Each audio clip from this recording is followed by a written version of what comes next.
3-0. 2 wins here would put a extra game into this group for KBM and Detonation Focus Me. So we'll see if they can get that done here. Yeah, because the big thing is if KBM goes to 2-2, then DetonFM must win their last game of the day against C9 to be able to pull that back into a tiebreaker. That also puts us into a 3-way tie, which is a very strange situation. However, if Cloud9 do the expected thing and take out this victory, then it is on KBM hoping that Detonation Focus Me is not able to replicate some of the feats they have in game 1, but drag it across the line. So really a lot on the line for this one. If the group goes as expected and Cloud9 goes, 4-0, we will have that tiebreaker, but they certainly haven't looked unchallenged in this group so far. No, we think of the KBM run before. Najin White Sword defeated, then Alliance defeated. 2 teams people thought KBM could never beat, so it could happen here again.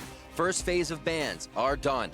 And we see a lot of focus down towards that support and jungle position. Yeah, and I think this is really nice, just banning away one of the OPs in the top lane in the Aatrox, because it does open up the Urgot. And I was actually speaking to Vedius, as this is a trade that he thinks more people should make often, is being able to gamble on, okay, we're going to take out one. If you take out the other, then we have something else we can run, like the Xayah Rakan, maybe something like a Tahm Kench. But if they don't rise to that bait, being able to take the Urgot or the Aatrox is just such a powerful pick at the moment.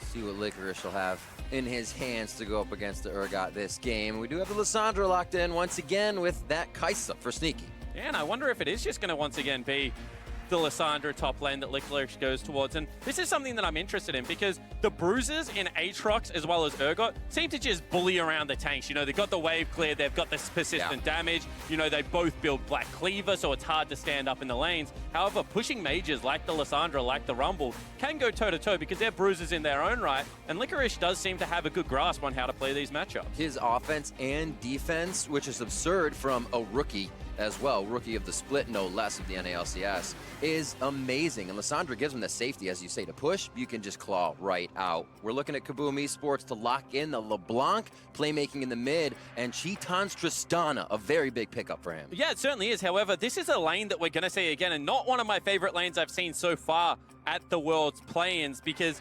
Tristana doesn't have the best range advantage against the Kaisa. Doesn't necessarily out-push at every stage of the laning phase either.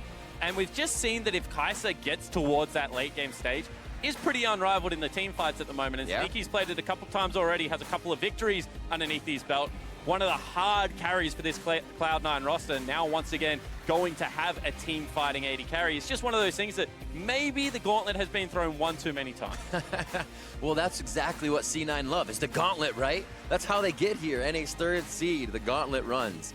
And we'll see how it plays out for him. Nocturne is going to get locked in. Blabber goes a little bit more towards the aggression. I should say a little more. He's always towards that aggression. And they will get that as the Kindred also banned, and mostly banned against Cloud9. Yeah, and getting some exciting pinches here. The support champion pull.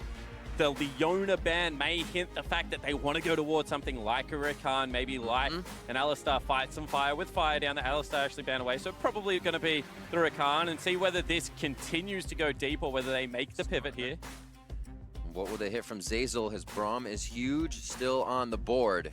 You can easily see that last ban. His Thresh also got a few bans, as well as he was kind of crushing through solo queue as they got to Korea. And Riev's shown that he's willing to play the Thresh as well at the same time, and it's actually going to be the Rakan ban, so maybe wanting to force something like a Braum versus Thresh matchup here. And we've seen one range support so far, the Soraka. It actually had a very good laning phase, but afterwards did fall off. That was from Vivid. So also the ability to go deeper into the champion pool, I think, for some of these players that have been around for a while. There's that Thresh lock-in, so a little bit of the playmaking all around. KBM's gonna have to realize things change around 6. And they have to realize a Nocturne's gonna be coming in. What can kind of mitigate that? What can fight back and be very big, especially at that curve in the game? Braum for safety for Cheetan in the bot lane. We're looking for that jungler. Yeah, and I mean, there are some cool interactions you can have with Tristana Braum, being able to jump on people's heads.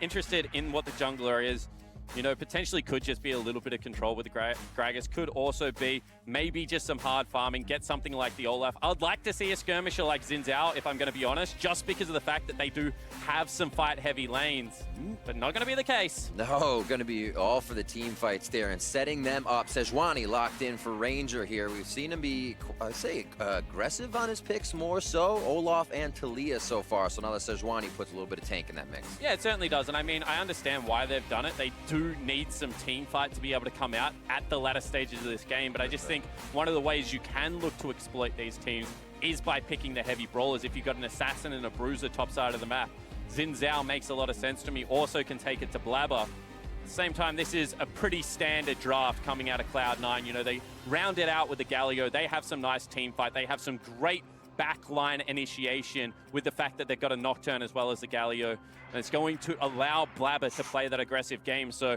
I think that Reapid has done actually a fantastic job at giving Cloud9 a really clear avenue to win this game.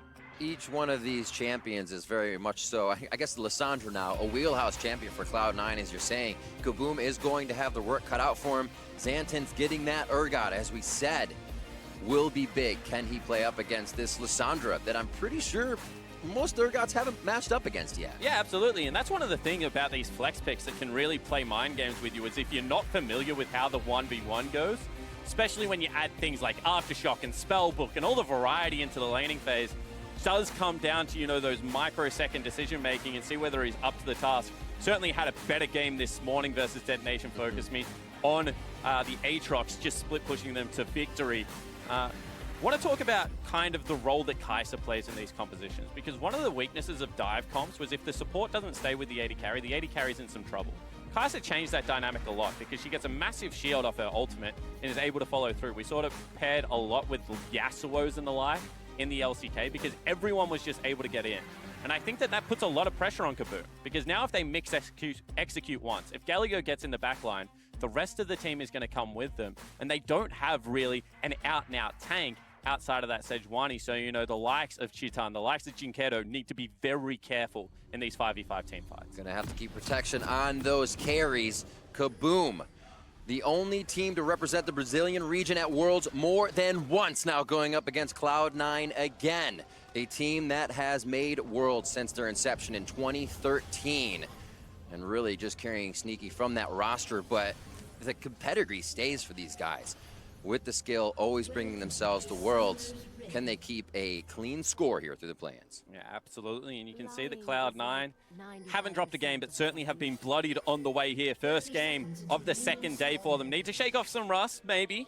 Kaboom, on the other hand, they're warmed up. They took their first victory, and this should be a relatively free game for Kaboom. They should be able to play quite relaxed because the favorites is Cloud9, and they would still be the favorites going into Dead FM. So if everything remains unchanged, Kaboom is still guaranteed their tiebreak game. So this is kind of the free shot to get out of groups, and we'll see whether they can make it stick. Ooh, hopping onto Zeyzal to start things off. Rocket jump, Gonna get play a for flash. him. Concussive blows, locks down. They're gonna have to get the fat part of the wall to flash over, and he does nicely. Doesn't get stopped on that one. It can be tricky. And he finds himself safety, but at that cost of a flash. Yeah, you might wonder why didn't they flash after? You know, with the exhaust, certainly not going to be able to guarantee that kill by any stretch of the imagination. Don't really know who's hiding over the wall, but that is very cute from Chitan. We talked about it already, but the interactions that come through from Tristana jumping in, you know, Braum's follow-up, a lot of damage at the early stages of the game is carried into that passive. And now without a flash, they can really target that bottom lane. That's fantastic homework by Kaboom. I mean, yeah, they kind of go outside the box, but how many people are going to jump your AD carry into just nothing at the beginning of the game? Absolutely crazy from these guys to get a little bit advantage in that bot lane. And we'll see the junglers now opposite sides of the map as they start off. Yeah, and for those that didn't catch the pre-show today, we talked a lot about these support mages versus the likes of the assassins and why we're seeing more and more. And I think it is because a lot of the mages and mid lane picks we're seeing at the moment are the Yasuos, the LeBlancs, the Aurelias. And then the easiest way to kind of shut those down is by big team fighting presences in the likes of Karma, Lulu, Zilli, and Galio. And I've been so impressed by Jensen because in the past you would have said, you know, control mage player, aggressive, also known for things like his fizz back in the day. But I think that he really has adapted to Blabber being on the lineup and shown how much of a veteran he is by being able to play that facilitator role that the team needs. And I think that, you know, this game is another one of those strings that you can add to the bow, because he was playing aggressive picks like the Rise, like the Aurelia, but now goes back to the support mid lane, and he's just going to look to control around the rookie jungler. It became one of the things that Cloud9 was overall known for throughout the season, is being able to change that swap of Jensen and Blabber, or Golden Blue, and, sorry, Svenskeren, but knowing that Jensen could also vary his champion pool, like you were saying, became a huge point for keeping him in, and also seeing how that group worked. Yeah, absolutely. Obviously, Ranger had watched the Dead FM game versus Cloud9, because just backs away from that range. It is going to be a little bit of an invade coming through. Nothing really happening as they trade sides on the map, although Jinketo wants to have something to say about that potentially. Like he is safe in lane. No real push for the mid lane minions, so nobody can step out too early to give that aggression. Things starting off pretty safe all around, all things considered. Licorice not drawing too much pressure, but that's what kind of we were saying with him. Good offense, good defense, and he absorbs so much at times that it allows Jensen, Sneaky, and Zeyzal to just kind of have a free map. Yeah, absolutely. And I mean, what we're seeing right now is just farming lanes. And when you have a look at the teamfight presence that's going to come out of Cloud9, they're going to be happy with that all day long, you know. They feel like they have the veterancy. They feel like at the moment they've got the easier composition to execute upon. Now it becomes up to Ranger, you know, potentially at that level 6 mark to try and get into the lanes, try and impact, or whether they can just set up some plays around neutral objectives. Because one thing KBM has been able to do very well in the CB LoL is control that mid-game portion. Not necessarily something that is easy to do on the world stage, because once again, you're going against the best of other regions as well, but certainly one of their strengths domestically. Team to get to kind of Baron very fast, and with their Baron power play numbers, close out the game quicker than most. It's a question though, is will Cloud9 allow them to get to Baron fast? What position are they in when they have to play from behind? And I think that's what we actually have seen KBM do very well, is kind of recuperate from bad moments. Here, Kato getting a bit of damage as Jensen throws out the taunt, but KBM, as we said, that mentality being at the right spot is something you have to have here on the world stage. Blabber liking this top lane, Riv.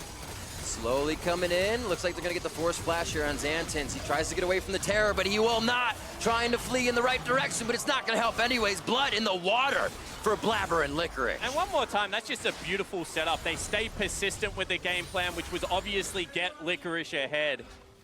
And they just read the gank very well. You know, they play it very nicely and able to pick up that first blood. And now with that, they're going to have the push. I mean, this is just Xantins trying to make the turret hit. Probably wants his first shot by this stage of the game. Has to use the flash to get the full length of the dash, and they just flash in front of him, guarantee all of the CC in the world. And, you know, it's the little things, but you just like to see the ganks played the right way, and that was very well played by Licorice and Blabber. Very calm, cool, and collected. Now Ranger is trying to do that on the bot side, but realizes he was hatching a ward as Sneaky throws out a Void Seeker. Bags of money going left and right. 41 to 45 in that lane, as it hasn't had too much aggression from the jungle. Yeah, and I thought that that was where we're going to see some fireworks, because generally if you take out a Thresh's flash, not going to always be able to go aggressive. But at the same time, you know, Blabber put some good pressure on top side of the map, maybe made Ranger's job of where he wants to go a little bit more difficult, playing to the tune of Cloud9's jungler as opposed to his game plan, and it is much easier to execute on all the CC that's going to come out of a Lissandra lane, so certainly advantage Cloud9 early in this one. And as I said, I think that the game gets easier as it goes on. I think the ball really is in KBM's hands to be able to make some of these plays work. See whether they're able to do it, Riv, because right now looks like it's going to be a rough early game. Well, rough is kind of what KBM knew. A team that has been able to make to the finals of 2017. Holding thought. Jensen's forced to go out taunt again and pull Jinketo into turret possibly. But we saw that KBM was actually relegated to their challenger circuit at one point, and Riev and Xantins was on the team at that time. They've said that that was almost an imperative time, an essential time for those guys to understand how to use that emotion, come back, understand that you can get back to a point where now they've won 2 seasons, are at Worlds. Xantins said that's unbelievable to him. So they kind of know how to get through these trials and tribulation times if they have to. Yeah, absolutely. You need a cool head, and they had a cool head at MSI as they were able to come back on the final day. It wasn't enough, but still able to turn it into a respectable score. And I think this time around, they need to be able to do something similar. Jinkedo has been able to force Jensen back a couple of times so far. Hasn't built himself a meaningful lead, just thanks to that teleport and how kind of obnoxious Galio is as he gets to stack up some of those defensive stats the first time around. Very obnoxious. But if he's able to get free access to the lane, that's when you can start leaving, go top, try and pick on this pushing Lissandra, who is currently flashless. Maybe get into the bottom lane and see if you can make something work. And it looks like, once again, KBM on the right page here with the gank. Oh, what a dodge on the Glacial Prison. Gets the claw out beautifully, and he's going to be able to just sidestep any damage. That's Licorice absorbing the pressure. Cloud9 has control over Drake. And I just want to juxtapose the ganks that came through. Blabber flashes to guarantee CC in the first gank. This time around, there's a little bit of a trade in the mid lane. Jensen chunking out Jinkedo very nicely. This time around, Ranger not willing to burn the summoner spell. So they don't get any of the CC to stick, and that means Licorice can just walk it out. He's already picked up the boots too, Riv. He's going up against no boots top laner. Once that CC misses, there's no way Zancians can actually stick in that fight. And I just think that, you know, that is that little bit of inexperience. Burn the summoner spell, guarantee your CC, make sure you can pick up these kills. Jensen, Justice Punch down to safety. He's actually going to be walking through quite a bit of vision. That is C9's. So Ranger actually doesn't know where he's going, how to track this until they get to the pink ward. Not seeing him just yet. Zazel's gonna kind of coin this, that C9 does have the pressure. 4 on the bot side versus 3, and none of them can see. Blabber's under the turret. It's gonna have to be a jump out from Cheetan, and now he's trying to get the safety in the brush. Shots onto Blabber, almost taking him down, but it is such a scatter from KBM as Cloud9 finally picks up kill number 1. Riev's low, Ignite takes him down from Zazel, and C9 put the pressure on. Yeah, they're going to look to continue the first turret. Hook goes wide, but it still looks like they want to continue the pressure here. Very well executed dive, getting all 5 members down into that bottom lane. Cloud9 looking very coordinated. They're going to stay for a few more minions, make sure that wave is pushed all the way in. And what buys can come from this? That was already a BS sword for Sneaky, so return on investment. Let's see it again, your Acer Predator replay. Yeah, and this is KBM thinking they're safe because they're already cheating LeBlanc down here. They've got Ranger on the bottom side of the map. They think even in a 5v4, we should be okay. However, because they don't respond immediately with that teleport, the Darkness is going to deny the Urgot any chance to join this fight. And as Licorice is the last person through, and still deceptively tanky with this Aftershock, with the ability to use the ultimate, KBM try to chase a loss. And once they're out underneath that turret, it's just going to be a clean Cloud9 win. And as you said, off the back end of it, big purchases coming in, you know, already a Storm Ranger, already the makeup of that Hextech Proto Belt, and Cloud9, you know, with a 1,500 gold lead at only 10 minutes into the game, looking to cement themselves as the top dog. They brought the fight to KBM there, just about 9 minutes in. KBM playing a little bit of repair now. Blue over to Jinkedo. He's going to go ahead and farm up mid, 91 to 88.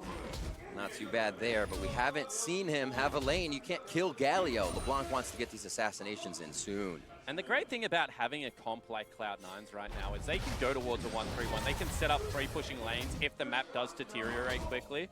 And they will be able to shove in and, you know, pressure that mid lane turret with their semi-globals. But at the same time, by no stretch of the imagination is this a comp that can't team fight. So KBM are kind of stuck in between a rock and a hard place. Do we try and force them out of the lane? Do we try and lane swap? You know, are we trying to force around the bottom lane where we still feel like we might have some presence because there's no summoner spells available? Right. But they just haven't been able to make that right choice so far. Ultimate use bot lane here for Cheetan. It looks like Blabber really likes that factor. And they put themselves close. What a hook from Zazel. It may not activate anything just yet, as they are also weary of where Ranger could be. Yeah, absolutely. I mean, you look at how low HP Sneaky is. Oh, really? It's just veterancy. That's map awareness for you. Absolutely. Ridiculous. Same time, they're cheating Jinkedo over here as well. This could still be a fight, Riv. They're going to try to say anything you can do, I can do better. And it has not worked for the ganks. Nice denial of vision there. Jensen's just on the other side. He doesn't even have to use the entrance. There's going to be the hit. Passive shot. Does take down Cheetan. And now they're going to be onto Rangers. He's just a little too far forward. It seems like they can get themselves into position. C9's happy with that advantage. Yeah, very nicely done from Jinkedo actually to return that kill onto Blabber. So that means this turret's still going to be under fire. Jensen trying to save it. Feel like that fight could come back in. Blabber on 9 seconds. His ultimate is still down, obviously, as he tried to use it in the fight. So 1 for 1, they take down Cheeton again. And Blabber falls for the first time this game. Another hook from Zeyzal. Looking pretty good on that ratio right now. Get the flash out of Ranger. So these fights are so long and extended. They just keep kind of trying to bring the batting order back up to do some damage as Jensen and Jinkato take a nice long walk on the beach back to mid. And you can see what they're trying to do. They're trying to say, we want to get the Tristana out of lane. Let's force around the bottom lane turret. Let's try and take down some structures. We will win any kind of push race. And that means that Jensen must defend, so he's using every tool he has in his kit to try and keep them off these turrets. He's just losing out on some trades, however, and that means Jinkato has a lot of freedom to help the bottom lane. Here it is again. You can see he gets there first. They're able to get some crucial tools out of Blabber. But as you mentioned, Zeyzal is just playing the Thresh to a very high level. This is what we wanted to see as it was locked in. And if that trade wasn't there, they would have been able to continue the fight. They had the utility to be able to go for it, but KBM ultimately get the reward they're looking for. They ultimately do get that bottom lane turret and now can mobilize around the map. Vision priority over bot. Even getting that pink ward forward so they can have it. Looks like they want to actually start getting some turrets down fast here with the priority they're holding lanes with. Pushing forward. A little bit of Tri-Brush as well. Yeah, and the great thing for KBM this game is that 2 Ocean Drakes, they're going to help out your laning phase. But, you know, laning phase nearly ended. Does help out protracted sieges and, you know, maybe battles for vision. But if they get another turret here and can translate that into a Rift Herald at the same time, actually, they're going to go forward for a game. Flash disdain. Claw out. Not even close, baby. No, it certainly wasn't. I mean, I maybe thought that the Tristana was a little bit closer. Thought that Cheeton might want to use some abilities to get in. Also could just be trying to deny the HP and make sure that they win out on this pushing battle. Because as I said, the real victory here would be if they also can turn it into a Rift Herald. Because that would nearly guarantee the mid lane turret. And it doesn't look like Sneaky or Zeyzal actually moving to defend that objective. One down top, a good rotation from KBM, as we're saying, allows this to go down nice and easy. Definitely seems like KBM has said we need to actually break these lanes as much as possible with the aggression we were feeling from just the bot lane and as well not being able to hit Licorice. But Cloud9 have also done the right thing. They've said, okay, they're going to start jockeying for position. They're going to start trying to trade. We think that we outscale. We think that we have a good late game. So, you know what? We're happy with this trade. As long as we're going to maintain our gold lead, which they currently are, as long as we can continue to stack up dragons, you know, potentially put on the table an Elder Drake victory win condition, then we're not going to buy into their game. We're not going to actually fight fire with fire. We're not going to have a 5 versus 5 team fight at only 15 minutes into the game. We're just going to stick to the game plan, and we're going to slowly continue to build this incremental gold lead. Becomes incredibly hard when you're just called on your bluff. What's the next move for KBM to say you have to fight us? Do you throw 5 people at one position and hope you don't lose the other side of the map race? I mean, at this point in the game, you kind of got what you wanted. You get a little bit more of a pushing map. Looks like they want bottom lane, however. Xantin's not feeling too good about this one. Nice distance on the disdain. Does get him to safety, though. He does have to use flashes. Rift Herald is used middle for that pressure bot. Yeah, and this is what we're talking about, is you got the map broken up. There's now a you little have bit Rift of it. Herald. You can try and take mid lane turret. You're going to equalize the gold. I think that was a force coming at Cloud9 that they didn't necessarily have, and it might also cost them a second turret. Letting him know he's there. Licorice throws a Q in at KBM on the second tier mid.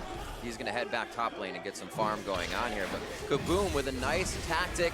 They're not waiting to kind of activate these things, which Cloud9 will pressure very hard. Cloud9 will see that you're waiting. But the good news here is that KBM's been able to get Cheeton to every single turret take. So he's building up this goal on the Tristana, on the hyper carry. He's going to have to shred through, you know, a tanky Jensen, but that's kind of where the tank line ends. We've already heard from Jat the way that Licorice's, you know, pseudo-bruiser Lissandra is going to work in this situation, but certainly not the same as a pure tank. That's a face check. Let's see if he can make it out of this one. That's going to be the tomb down, and so is Licorice. He's going to make Jinkato happy on that one, and the pressure finally pays off topside. 2-0, saying Jinkato needs to get this LeBlanc going, and he has put 2 on the board. Yeah, he certainly has, and this is something that I criticized Cloud9 for actually on day one, is when not every person is visible on the map and you have incomplete vision control. they've just walked from top lane to Rift Herald to mid lane. So you have to assume that they have vision in your topside jungle. So they're going to feel free to be able to walk through all of that space and set up some traps. The way you combat that is push in, make sure the other 2 waves hit turret, be patient with your lane.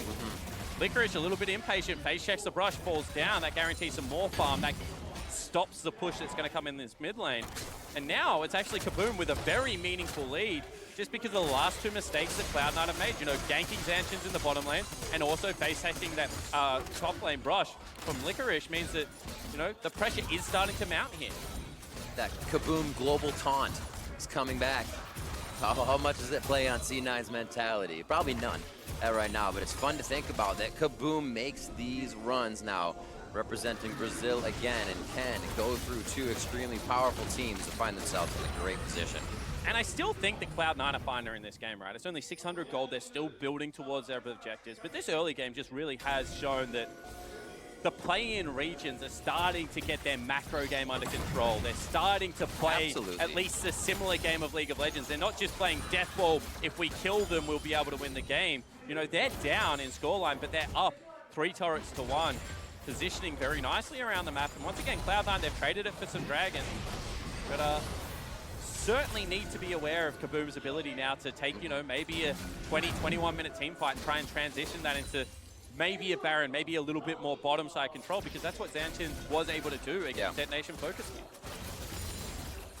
So far, so good. We did see Xantians just go down on the bot side in a solo. Actually, say get out of that in a solo, which brings to mention the fact that KBM actually has, whoops, some of the most isolated deaths in their region. So to kind of stave that off here for the finals, for the play-ins, for their regional finals and whatnot, kind of bringing that play here was something they absolutely needed. Yeah, and there's kind of 2 kinds of, you know, isolated deaths, and that is, you know, one of them where it's a problem because you're getting picked off because you're not rotating well, your macro is a bit of a mess, and they do have some of them, don't get me wrong, you know, Chitan, Jinkedo, sometimes you just wonder why they are on the map.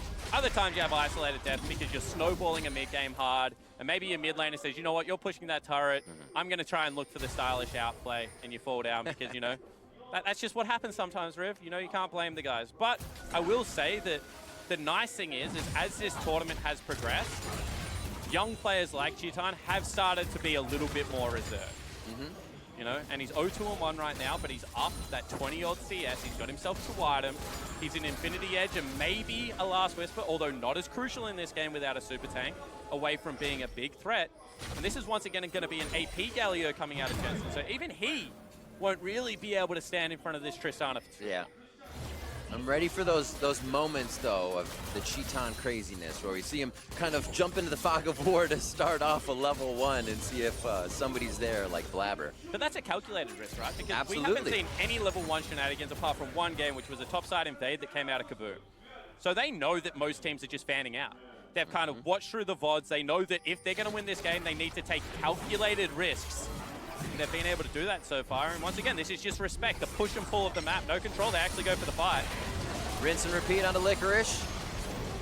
Tomb is in. They're going to get nearsighted, though, so they may not be able to finish it. There's the Zanya's effect that Jat was talking about as well. He's able to live for so long, get the back line to the front line now, and they're going to be able to take out Ranger on the turnaround kill. But the rest of the team is collapsing. This is still a fight that KBM look like they want to take. A great pinch now from the river. It's going to be Licorice on the other side as well. They have him in between. Chitan goes for a big hit onto Licorice. It's going to explode. Will he live? And Licorice stays alive. Just a sliver of health. Now it's Sneaky coming in with Killer Instinct to draw the attention. Blabber goes into Zanya's as Sneaky tries to deny vision in the brush, and Blabber goes down. KBM is chasing Cloud9 back to their base, and Jinkedo is looking for Sneaky in the brush. He finds the kill, and KBM come up huge. And this is exactly what you didn't want if you're a Cloud9 fan. That means that the Baron is going to be up and available. 25 seconds still on Blabber, and this could be KBM's window.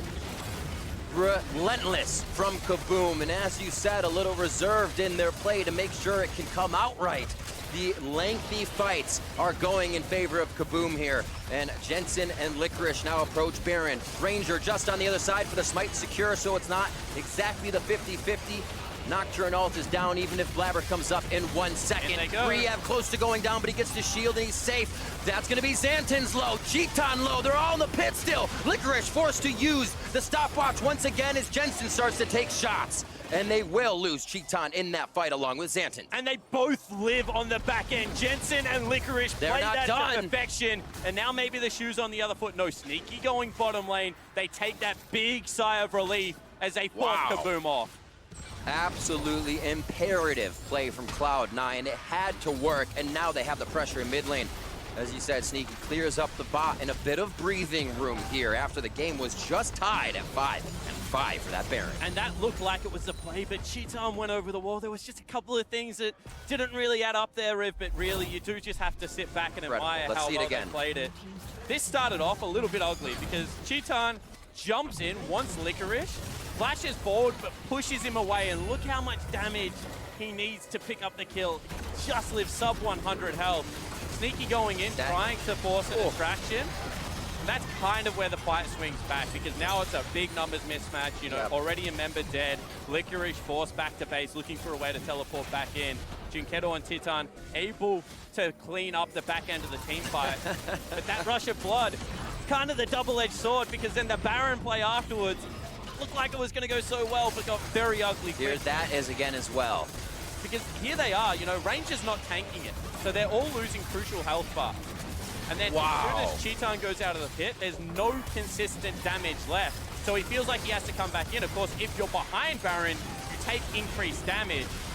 And it's actually ultimately Baron, as well as a nice Q coming out of Jensen that's able to pick him up. And the fact that Licorice lived on the back end is, you know, insult to injury almost. As Kaboom thought they had everything there. The instant potion as he came out. Stopwatch is almost ready as well. Ultimate's up, and those kind of sync with each other quite nicely, just off by a few seconds. So you're always expecting that from Licorice. And it allows him to make the plays the team said he was calling before, too, for these flanks. But can they start to come together a little better here? Kaboom seems to be really on fire for the fights. C9 back to safety, wards on their side of the map around that Baron area. It is becoming the position to jockey for, and really could be the point to break the game. Yeah, and I mean, Xanten still looks like he's tanky enough. So I think that they still have windows where they can fight, and maybe actually one of them could be in the top lane here. Quick hit. It looks like Junkedo's going to live on this one. Jensen very low, but he stays alive. Blabber now looking good, and Kaboom is just going through the lineup. One fight after the other as C9 is not as ready as they think they are. Yeah, one more time, that's a jungler falling down. Blabber thought he could get in there, save Jensen's life. He did that, but at the cost of his own. No Baron going to be the objective this time, but you can see Kaboom with that, you know, mobility, with the ability to get to these fights very quickly, is able to eke Cloud9 out. So just holding off 3 Ocean Drakes. Cloud9 can kind of stay out, avoid these fights. They did so well in the early game. 3-4-man dive on the bot side kind of escalated what Cloud9 was able to do. That was traded back by a dive by Kaboom as well. So a decently active early game slowed down. Now we have that 7-6 where Kaboom is really starting to fire back. 25 minutes. Infernal Drake is next. We'll see if Cloud9 can keep control on that objective with Baron looming over this game. Yeah, we talk about it all the time, you know, play towards your win conditions, and I think that Kaboom actually did a great job of that. You know, we've got a quicker turret pusher, we're going to build raw AD, we have ourselves a Tristana, let's play towards that.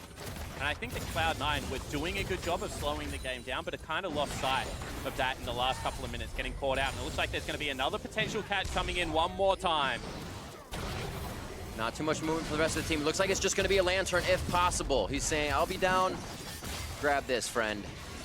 And they are out safely. Yeah, so not able to land the chains. No CC coming in that time. But now the game gets a little bit more dangerous because you've actually got yourself an Infinity Edge built up by Chitana. You can see how back and forward this game has been already. Always within that 3,000 gold mark. 1,500 either way. This looks like it's going to actually be some explosive team fight. That's a base check. Heck yeah, usually you want to get off the wild ride, but can we go for another round, please?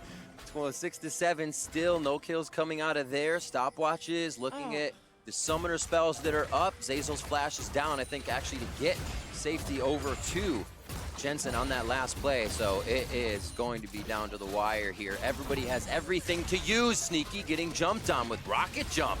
And Cheaton is really starting to pull out all the stuff. They know he doesn't have jump, so Blabber wants to go in immediately. They say Sneaky and him can take him down. Blabber still has that stopwatch, but he's going to be suppressed and taken down. Fear Beyond Death. He's coming up from Guardian Angel, rather. And now it's Santin's going to be taken down. Good hits onto Ranger, but he quickly Arctic assaults the safety. A chase from Jensen, and Jinkado is in their face. They got him. Blabber goes down eventually. Rehab as this fight is scattered, just finding members that cannot get out of the fight fast enough. From C9 onto Kaboom, and that is a 3-for-1.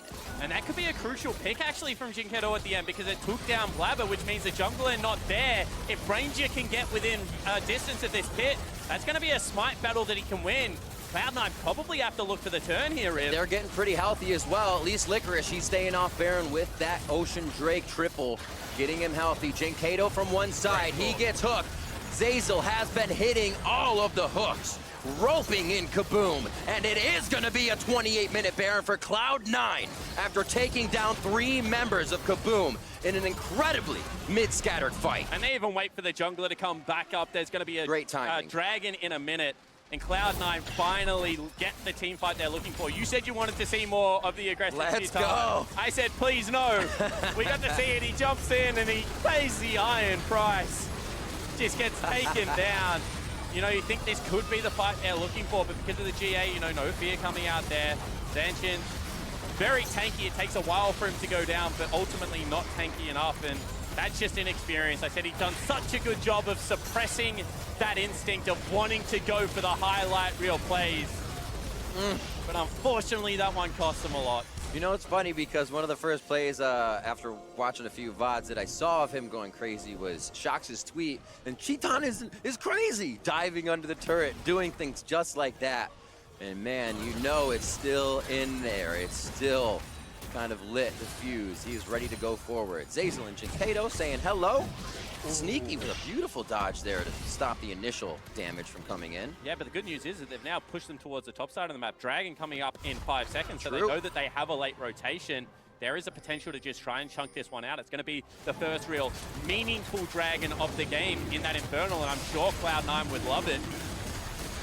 But you got to really respect the poise of Cloud9 of just pinging back and pinging out turrets. You know what they need to do. Avoid the fights until they find the one they want, at least right now. Cheaton and Jinkado. They were kind of the two we were looking at. With a Braum, a Sejuani, and an Urgot, did they have enough to power through this team of C9? So far, so good for Kaboom.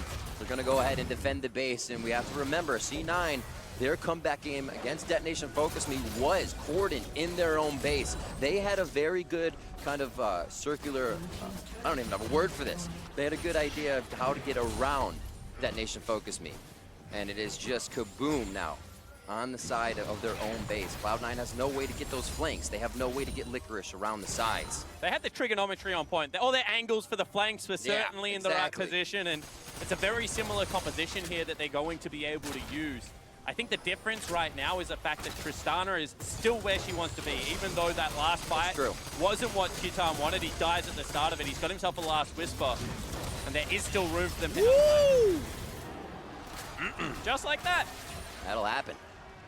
That's a bummer. You know, you got stopwatch, you got ultimate, but unfortunately, you don't hit either of the buttons. You just die. I cannot believe Jinkado is actually finding these still, and more so Cloud9 is in positions where this could happen. I mentioned isolated deaths here for Kaboom earlier, and that was something that plagued their momentum in the season. Cloud9 is being stopped short on a lot of things because they're losing members when they should not be losing members. Yeah, absolutely, and I mean, couple in the top lane, now that one in the jungle. Just a little bit of disrespect going the short way. He's on vision, so they know exactly where he is, and that's just pop goes a weasel. I'm sure everyone kind of felt that in solo queue every now and again. And we haven't really talked about Jinkado all that much because he did fall down in CS, but he was able to move around the map. He was kind of responsible for that first turret pickup, and LeBlanc's one of those champions that can be hard to make work in 5v5 team fights, but has navigated them quite successfully so far, and looking the goods. 5-1-1 versus Jensen's 205 for the mid laners. Looking up and down the inventories here. Looks like everybody's kind of evened out on most things. Core items are matched. a GA for Sneaky instead of that penetration that Cheaton's starting to get into. Yeah, kind of surprised that he went with GA, actually, because normally you would see something like a Banshee's Veil picked up for that one ability. Maybe he feels like he is just going to have to fly in the back line, and with that comes the risk of being able to get blown up initially. So wants to be able to stick with a persistent team fight because he does have some good persistent team fighters around him. And this seems to be a theme. Death brushes as Flabber doesn't go for the face check this time around, just holds the line. Very nicely done. Lower, I'd say, average than average power play here by C9. They picked up a bit, but the momentum on the map is really what they needed. The ability to reposition. Ranger making an interesting move here, but this extended fight, this is what's been playing in favor of KBM. Is this a little too far forward for Ranger, though? He's low, flashes, he's still in the pit, near side, and that's Blabber going in. He wants to kill, but they're not able to get it right away as Ranger still gets the Arctic Assault over the wall. Great job by Licorice to follow on the teleport as well, and they pick up 2 kills onto KBM. And another facepalm moment comes out. Cheaton actually just flashed into a wall, I believe, went into the pit, tried to help out his jungler, but not going to be the case. In Cloud9, with 2 members dead for 30 seconds, can now look to push in and try and break the base. He's had some great moments so far, but the last couple of them have really hurt the KBM lineup. And Cloud9 just rubbing their hands together. 20 seconds left on those 2 death timers. Looks like this is all they will get for the mid inhibitor in KBM's base, and Cloud9 has a nice wave topside. They can start to escalate into the base, plays him outside as well. Oh my God, Sneaky into the base! And it looks like the team might be able to save him. He's just on the edge of Lantern. Hook goes out to the Guardian Angel. It comes up big, even if he would have went down. And Riv, that is the League of Legends trust ball right there. Sneaky says, I'm going in, catch me, baby, and able to get back out successfully. Looks like they want the fight, however. That's something the team had to come in on, and now KBM can bite back. How much is this fight gonna play in favor of Cloud9? 2 more down for KBM, 3 are now dead, and they're gonna get on to Xanten to make sure it's the ace, and make sure it's the victory for Cloud9. Nexus turrets in their eyes as they start that push. And you gotta respect the gusto. They go for the team fight. It does not work. Cloud9 gonna take the win. Cloud9 again pushed back and forth, but not to the limits this time. Cloud9 in 34 minutes on the Nexus, and they take down KBM. And you gotta say, that was actually a pretty nice game to watch. You know, back and forward for the start of it. Cloud9, good early game advantages. KBM hitting back, and you can see they knew that game was close. They had it in their hands, but a couple of crucial errors from their young players come back, and that's been the tale of this group. You know, the rookies versus the rookies, and right now, Cloud9 standing strong as North America's 3rd seed. Feeling very happy about kind of coming out with a bit of a cleaner game, but another game where they can find where flaws happen. They can find out why they actually went down so early.